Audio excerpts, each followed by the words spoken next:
Welcome to all dear students. स्वागत आप सभी का आपके अपने YouTube channel online study YouTube channel में।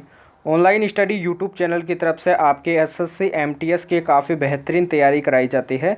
जो भी एमटीएस के इंपॉर्टेंट क्वेश्चंस होते हैं वो आज के लेक्चर में आपको मिलेंगे, तो लेक्चर को आपको एंड तक देखना है, लेक्चर को बीच में छोड़कर नहीं जाना है। तो चलिए बिना टाइम वेस्ट किए आज की क्लास को अपन स्टार्ट करते हैं। आज की क्लास का जो फर्स्ट क्वेश्चन दे रखा है वो क्या दिया हुआ है, कानपुर शहर में 1857 के विद्रोह का नेतृत्व किसने किया था, ये आपको बताना है। जो 1857 की क्रांति हुई थी उसमें कानपुर शहर में जो क्रांति हुई थी 1857 में, उसके विद्रोह का नेतृत्व किसने किया था। ऑप्शंस क्या दे रखे हैं, नाना साहिब ने, रानी लक्ष्मीबाई ने, कुंवर सिंह एवं अमर सिंह ने, या फिर बेगम हजरत महल ने।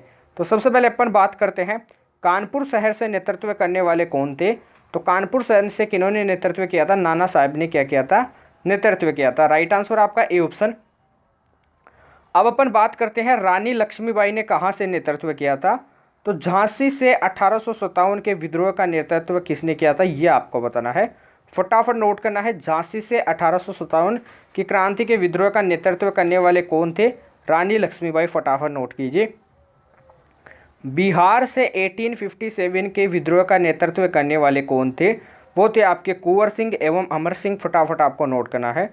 बेगम हजरत महल के बारे में बात करते हैं तो लखनऊ से 1857 का विद्रोह का नेतृत्व करने वाले कौन थे, बेगम हजरत महल। तो कानपुर शहर से नाना साहेब, झांसी से रानी लक्ष्मीबाई, बिहार से कुंवर सिंह एवं अमर सिंह, लखनऊ से बेगम हजरत महल। फटाफट आपको नोट करना है। कुछ और आ जाते हैं, जैसे आपके आ जाते हैं राजस्थान से 1857 के विद्रोह का नेतृत्व किसने किया था। तो राजस्थान से कौन करने वाले थे, हरदयाल। फटाफट आपको नोट करना है, हरदयाल सिंह। और आपके कौन थे, जयदयाल सिंह। फटाफट आपको नोट करना है, ये काफ़ी इंपॉर्टेंट क्वेश्चन है, हरदयाल सिंह व जयदयाल सिंह। फटाफट नोट कीजिए, राजस्थान से 1857 के विद्रोह का नेतृत्व किया था इन्होंने। फर्रुखाबाद के बारे में बात करते हैं, फटाफट आपको ये भी नोट करना है, फर्रुखाबाद से नेतृत्व किसने किया था, फटाफट ये भी बताइए।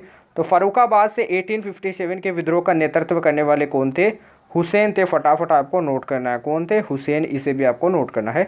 अगले क्वेश्चन पे चलते हैं। अगला क्वेश्चन देखिए, किस ग्रह में चंद्रमाओं की संख्या सबसे अधिक है, ये आपको बताना है। तो पृथ्वी का सबसे पहले आपको क्वेश्चन का आंसर देना है, पृथ्वी का प्राकृतिक सैटेलाइट कौन सा है, ये आपको बताना है। कमेंट बॉक्स में छाप दीजिए क्योंकि काफ़ी क्वेश्चन इंपॉर्टेंट है। पृथ्वी का प्राकृतिक उपग्रह कौन सा है, कमेंट बॉक्स में छप जाना चाहिए। प्राकृतिक सैटेलाइट कौन सा है, कमेंट बॉक्स में छाप दीजिए, काफ़ी इंपॉर्टेंट क्वेश्चन है। तो प्राकृतिक सैटेलाइट आपका चंद्रमा है। फटाफट आपको नोट करना है। अगले क्वेश्चन के बारे में बात करते हैं, सूर्य के सबसे नज़दीक ग्रह कौन सा है, ये आपको बताना है। तो सूर्य के जो सबसे नज़दीक ग्रह वो कौन सा है, मैं आपको बता देता हूँ, मरकरी है। फटाफट आपको नोट करना है, ये छोटा ग्रह भी है, ये भी आपको नोट करना है, मरकरी छोटा ग्रह भी है। अब अगले क्वेश्चन पे चलते हैं, पृथ्वी का जुड़वा ग्रह कौन सा है, ये बताना है। फटाफट आपको नोट करना है, पृथ्वी का जुड़वा ग्रह कौन सा है। तो पृथ्वी का जुड़वा ग्रह कौन सा है, शुक्र। फटाफट आपको नोट करना है, विनस। कौन सा है, विनस या फिर शुक्र बोल सकते हो। इस क्वेश्चन के बारे में बात करते हैं, तो आपके कौन से ग्रह पर चंद्रमाओं की संख्या अधिक है, मंगल ग्रह पर, बृहस्पति ग्रह पर, शुक्र ग्रह पर, शनि ग्रह पर। तो आपको बताना है, कमेंट बॉक्स में छाप दीजिए शनि ग्रह पर क्या है चंद्रमाओं की संख्या सबसे अधिक है। फटाफट आपको नोट करना है। अगले क्वेश्चन पे चलते हैं। अगला क्वेश्चन देखिए, आरबीआई के पहले गवर्नर कौन थे, ये आपको बताना है। सबसे पहले आरबीआई को क्या कहा जाता है, बैंकों का बैंक कहा जाता है, ये भी आपको नोट करना है। क्या कहा जाता है, बैंकों का बैंक कहा जाता है, ये आपको नोट करना है। आरबीआई का मुख्यालय कहाँ पर है, कमेंट बॉक्स में छाप कर बताना है। काफ़ी इंपॉर्टेंट क्वेश्चन है, एग्जाम में भी काफ़ी बार पूछा जाता है। तो आरबीआई का जो हेडक्वार्टर है वो कहाँ पर है, फटाफट कमेंट बॉक्स में छप जाना चाहिए। तो इस क्वेश्चन के बारे में बात करते हैं, इसके जो पहले गवर्नर थे वो कौन थे, शक्तिकांत दास जी थे, ओसबन स्मिथ थे, बाबा आमिठे थे, या फिर अरविंद घोष थे। तो इसके जो पहले गवर्नर थे वो आपके कौन थे, फटाफट आपको नोट करना है, शक्तिकांत दास थे। अब क्वेश्चन क्या बन जाता है कि वर्तमान में आरबीआई के गवर्नर कौन है, ये आपको बताना है। सबसे पहले वर्तमान के बारे में, सॉरी अपन ने गलती कर दी है, यहाँ पे पहले गवर्नर के बारे में बात किया। तो पहले गवर्नर कौन थे, ओसबन स्मिथ थे। फटाफट नोट करना है, राइट आंसर बी। अब अपन बात करते हैं आरबीआई के वर्तमान में गवर्नर कौन है, फटाफट आपको बताना है। तो वर्तमान में जो गवर्नर है वो कौन है? शक्तिकांत दास। फटाफट आपको नोट करना है। Right answer A option. तो आपको पता होना चाहिए कि आरबीआई के पहले गवर्नर तो ओसबन स्मिथ थे, वर्तमान में कौन है? शक्तिकांत दास है। फटाफट नोट करना है। अगले क्वेश्चन पे चलते हैं। अगला क्वेश्चन देखिए, भारत रत्न प्राप्त करने वाले पहले गैर भारतीय कौन थे? ये आपको बताना है। ऑप्शंस की तरफ चलते हैं अपन बिना टाइम वेस्ट किए। फटाफट क्वेश्चन को देख लीजिए। भारत रत्न प्राप्त करने वाले नाना देशमुख जी थे, भूपेन हजारिका, खान अब्दुल गफ्फार खान या फिर प्रणब मुखर्जी। तो क्वेश्चन से ही आपको पता चल जाता है कि गैर भारतीय का मतलब हो जाएगा कि वो भारतीय नहीं थे। तो वो आपके कौन थे? खान अब्दुल गफ्फार खान थे। फटाफट आपको नोट करना है। Right answer C option. अब अपन कुछ क्वेश्चंस के बारे में बात कर लेते हैं जो एग्जाम में काफ़ी बार पूछे जाते हैं। फटाफट आपको नोट करना है। क्वेश्चन क्या पूछा जाता है मैं आपको बता देता हूँ। क्वेश्चन पूछा जाता है कि 2019 में आपका भारत रत्न किन किन को मिला था? तो 2019 में भारत रत्न मिला था भूपेन हजारिका को, और किन्हें मिला था? नानाजी देशमुख को मिला था, और प्रणब मुखर्जी को मिला था। फटाफट आपको नोट करना है। नानाजी देशमुख को कैसे मिला था? मरणोपरांत मिला था। ये भी आपको नोट करना है। मरणोपरांत भारत रत्न मिला था किन्हें? नानाजी देशमुख को। तो 2019 में आपके 3 को मिला था, नानाजी देशमुख, भूपेन हजारिका और प्रणब मुखर्जी को। फटाफट नोट करना है। अगले क्वेश्चन पे चलते हैं। अगला क्वेश्चन देखिए, मंगल ग्रह की 2 प्राकृतिक सैटेलाइट कौन सी है? ये आपको बताना है।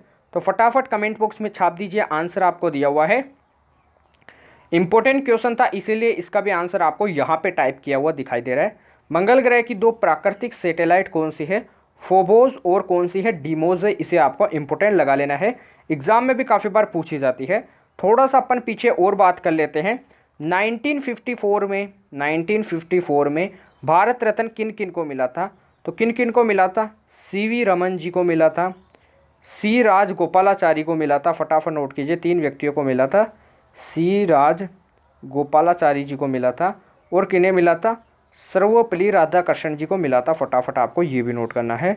सर्वपल्ली राधाकृष्णन जी को मिला था। तो ये काफ़ी इंपॉर्टेंट क्वेश्चन थे, एग्जाम में भी काफ़ी बार पूछे जाते हैं। सीवी रमन, सी रोजा गोपालाचारी, सर्वपल्ली राधाकृष्णन। अगले क्वेश्चन पे चलते हैं। अगला क्वेश्चन देखिए, पहली भारतीय मिसाइल का नाम क्या है? ये आपको बताना है। तो ये भी इंपॉर्टेंट क्वेश्चन दे रखा है कि पहली भारतीय मिसाइल कौन सी है? ये आपको बताना है।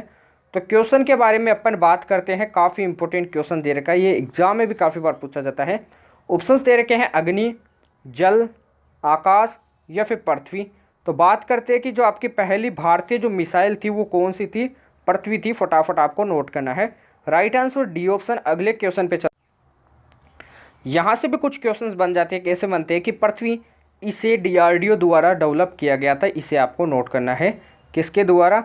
डीआरडीओ के द्वारा डेवलप किया गया था। फटाफट आपको नोट कर लेना। मैं आपको बार बार नहीं बताऊंगा किसके द्वारा डेवलप किया गया था। डीआरडीओ के द्वारा। फटाफट आपको नोट करना है। अब क्वेश्चन क्या आ जाता है कि यह सतह से सतह पर मार्क करती है। कौन सी आपकी पृथ्वी मिसाइल है? यह सतह से सतह पर क्या करती है? मार्ग करती है। फटाफट आपको नोट करना है। अगले क्वेश्चन पे चलते हैं। अगले क्वेश्चन का आंसर टाइप करने से पहले फटाफट वीडियो को लाइक कीजिए, फटाफट वीडियो को शेयर कीजिए। अभी तक जिन बच्चों ने चैनल को सब्सक्राइब नहीं किया है तो चैनल को सब्सक्राइब कर लीजिए, बेल आइकन को प्रेस कीजिए। डिस्क्रिप्शन में टेलीग्राम चैनल का लिंक दिया हुआ है, उसे भी आपको ज्वाइन करना है। टेलीग्राम चैनल से आपको काफ़ी फ़ायदे होते हैं। एग्ज़ाम ओरिएंटेड क्वेश्चंस भी आपको मिल जाते हैं। जो भी आपके जो क्वेश्चंस होते हैं जिनमें आपके डाउट होते हैं वो भी आपके सोल्व करा दिए जाते हैं, और जो क्लास की पीडीएफ होती है वो भी आपको आंसर सहित मिल जाती है। तो टेलीग्राम चैनल को ज़रूर से ज्वाइन करना है। अगले क्वेश्चन पे चलते हैं। उससे पहले आपको बताना है कि शार्क का मुख्यालय कहाँ पर है? फटाफट बताइए। शार्क का हेडक्वार्टर कहाँ पर है? फटाफट आपको बताना है। तो शार्क का मुख्यालय कहाँ पर है? काठमांडू में है। कहाँ पर है? काठमांडू में। फटाफट आपको ये भी नोट करना है। ये भी क्या था? काफ़ी इंपॉर्टेंट क्वेश्चन था, एग्जाम में भी काफ़ी बार पूछा जाता है। तो काठमांडू में है। लेकिन क्वेश्चन दे रखा है सिटीजन एंड सोसाइटी के लेखक कौन है? ये आपको बताना है। तो सिटीजन एंड सोसाइटी के जो लेखक है वो कौन है? इसे आपको नोट करना है। पंडित जवाहरलाल नेहरू, हामिद अंसारी, दादा भाई नौरोजी या फिर अब्दुल कलाम। तो सिटीजन एंड सोसाइटी के जो लेखक है वो हामिद अंसारी है। फटाफट आपको नोट करना है। अब कुछ और के बारे में अपन बात कर लेते हैं। फटाफट आपको नोट करना है डिस्कवरी। फटाफट नोट कीजिए डिस्कवरी, इसे नोट कीजिए फटाफट। डिस्कवरी ऑफ इंडिया के लेखक कौन है?